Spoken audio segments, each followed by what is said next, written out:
Хоп, келин жакшы ачып тур кулагыңды. Ушул жыл, ушул саат, ушул минут, ушул секундка дери бир ата бир эне менен келген болсоң, ушул секундадан баштап эки аталуу экенелүү болдуң.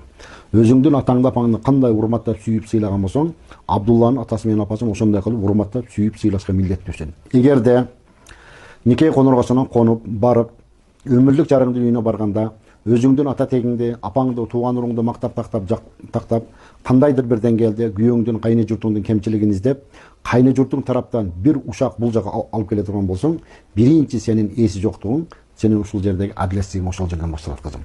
Биринчи кызым ошон үчүн ушул нерсеге өтө катуу көңүл бурасың. Бул биринчи маселе. Экинчи маселе, ушул күнгө дери атаң менен апаңдын эрке кызы болуп, каалаганда тиякта, каалаганда биякта ойноп күлүп жүргөн болсоң, ушул секундадан баштап Абдулладан уруксатсыз бир эркек затын карашка, бир кадам үйдөн чыгышка укугуң жок кызым. Багыштадым дегенден кийин аял заты толук бирөөнүн ыктыярына өтөт. Ушул секундадан баштап атаң дагы, апаң дагы керек болсо, Абдулланын уруксатсыз сени эч жака чакырып алышка акысы жок кызым.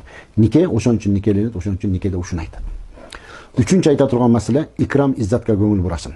Икрам иззат деген не дегени десе, кайненең менен кайнатаңдын үйүнө барып, өмүрлүк жарыңдын коноргосуна конгондо, татынакай келин болуп үйдө отурганыңда, күйөөң 100 жолу кирсе, ордуңдан туруп, кабагыңды салбастан, былтыйбастан, тултуйбастан, жүзүңдөгү күлкүңдү ар бир киргенде күйөөңө белек кылып, урматтуу байым келиң, урматтуу жарым келдиң деп, ошондой кылып күтүп алышка аракет кылдың кызым. Түшүндүңбү?